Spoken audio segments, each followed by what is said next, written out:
All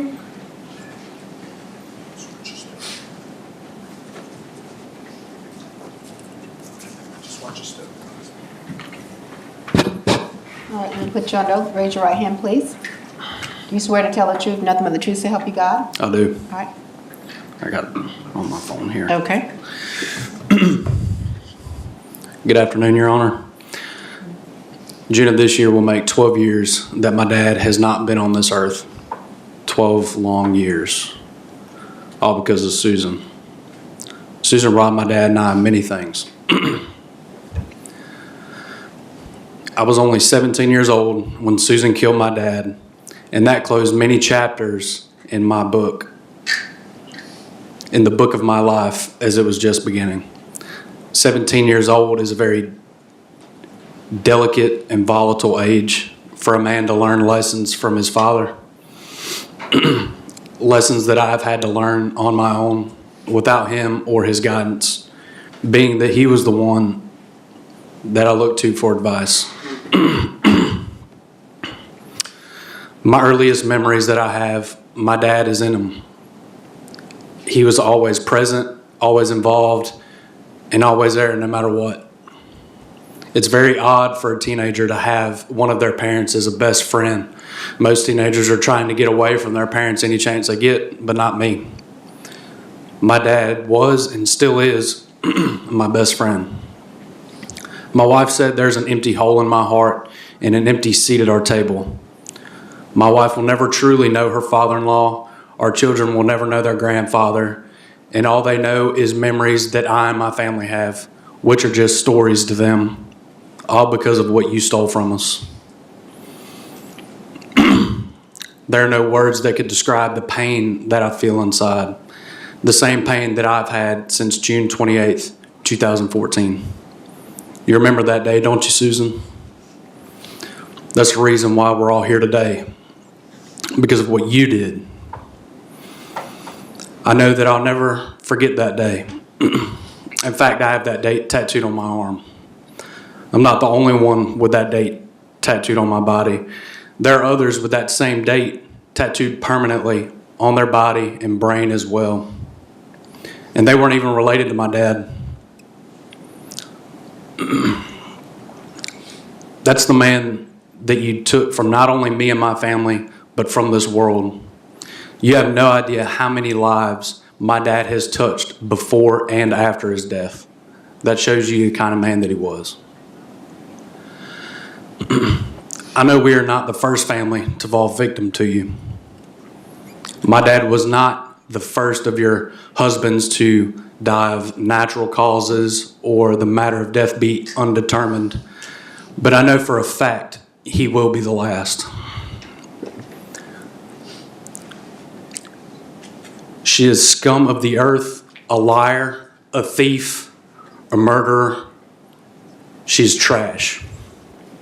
In my opinion, you do not deserve to walk freely on this earth or to even draw breath. Your Honor, my family is requesting the maximum sentence for each of the charges that Susan is being charged with. I, on the other hand, don't believe our tax dollars are worth housing and feeding her. Like it says in the Bible, eye for an eye, tooth for a tooth, blood for blood. Your Honor, I know that the death penalty isn't on the table, but if it were up to me, that would be my punishment. My family is requesting life in prison without the possibility of parole. Thank you. Thank you.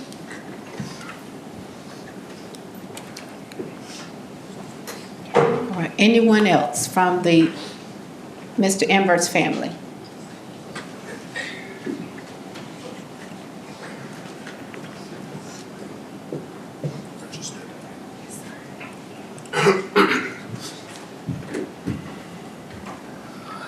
Raise your right hand, please. Yes, Do you ma'am. swear to tell the truth, nothing but the truth, so help you God? Yes, ma'am, I do. You're Miss Rachel Embert. Yes, ma'am. Okay.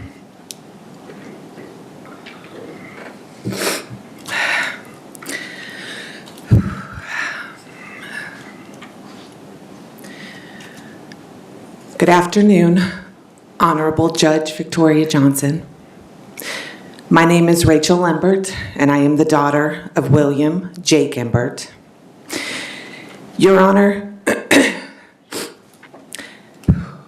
sorry.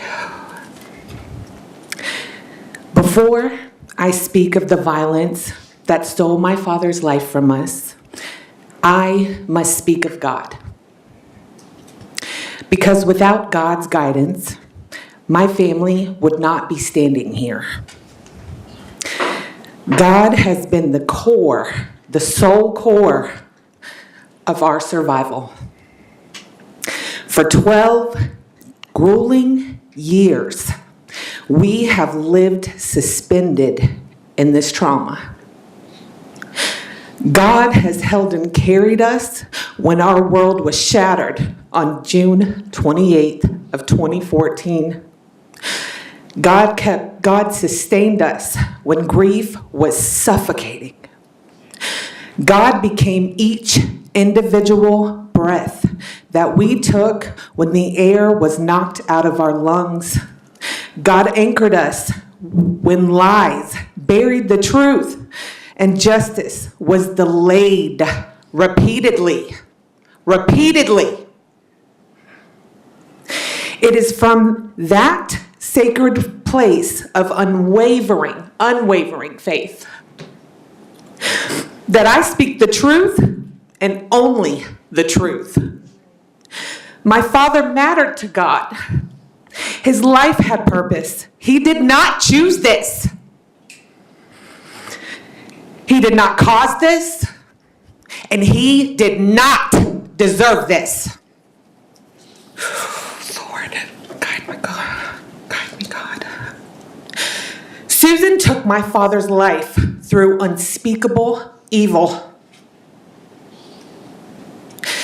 You poisoned him. You shot him.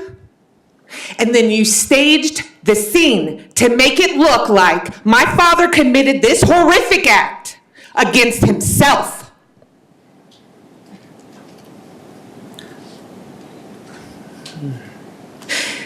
That is incomprehensible. It is unfathomable. It's devastating. It has shattered my family's heart indefinitely. What Susan did was calculated.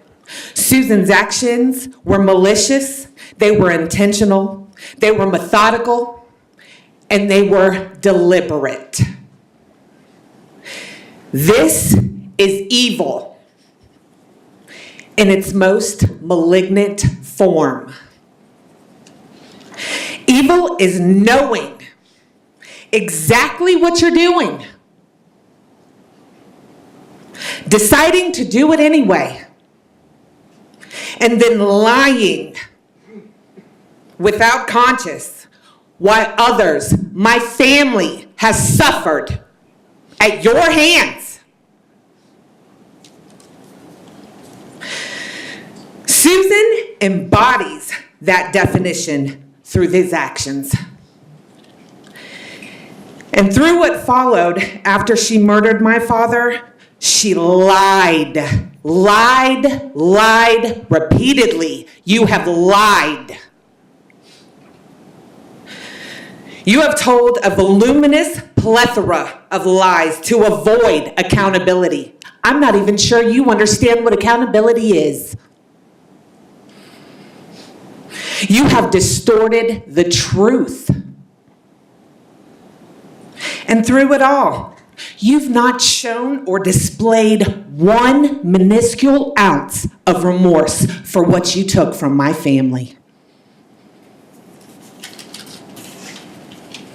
Susan's very own words revealed her abandoned heart when she said that she was too smart to spend her last days here on earth in jail. That statement, it's not casual, it's revealing. It speaks to arrogance, entitlement, and a pathetic belief that consequences do not apply. Susan is a heartless monster.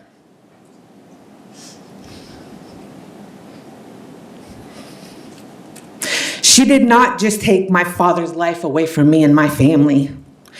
You took my father's life away from my child. I am now forced to explain my father's absence to my innocent 6-year-old child.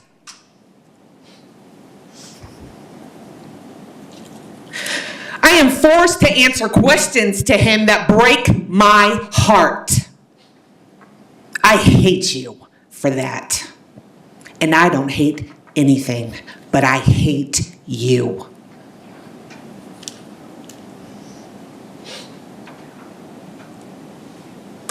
Your Honor, we've been forced to watch this violence echo into the next generation. This is not a temporary pain. This is permanent, generational devastation that have altered our lives forever. I wish I was able to rewind the hands of time. From here on, I will keep my father's light, honorable, kind-hearted nature, and cherish those memories through actions that he instilled in me as a human being.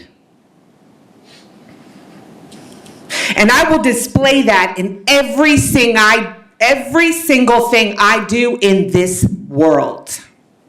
Your Honor, I plead to you and before this court to please impose the maximum allowable sentence, life without the possibility of parole, served consecutively, not concurrently, so Susan is permanently removed from society and never again has the opportunity to harm, to manipulate, or destroy another family.